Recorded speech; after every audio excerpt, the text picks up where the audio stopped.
What's the ultimate push-up? There are a lot of variations and nearly all have their benefits. But one of them is clearly a class for itself. The one-arm push-up.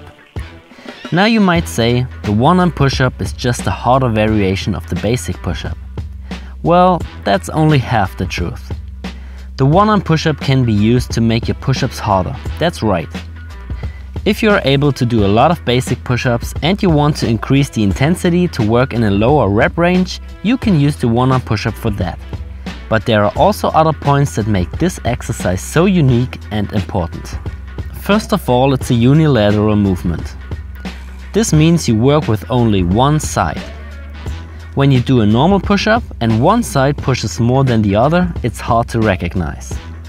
But when it comes to unilateral training, you will rather feel if one side is weaker than the other.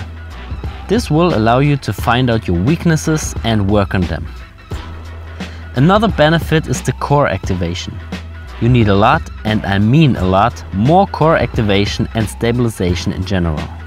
Even your quads and hip flexors have to work more. As you might know, a push-up isn't a push-up if your form is bad. Many people cheat on one-arm push-ups and make the movement easier and less effective. To perform the movement correctly, you should hold your body under tension the whole time. Don't arch your back or bend your legs. Control the movement with your arms, your core, your legs and your shoulder blades. Do not decrease the range of motion, for example by moving the free shoulder downwards or letting your hips fall down. In general, don't rotate and twist your body during the movement. Keep your body horizontal on the longitudinal axis. It's much harder that way, but much more effective. The rotation happens because the body tries to find its center of gravity and wants to stay in balance. All kinds of rotation shorten the lever between one to the other shoulder, which makes it easier for your core and stabilization in general.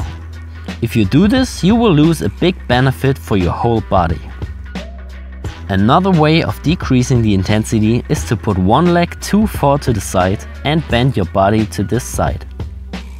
With that, you will not only reduce the stabilization, but also the intensity for your arm, because you also shorten the lever between your legs and your arm, which results in less load and intensity. To get the right balance and avoid this rotation, you should straddle your legs and focus on your core stability.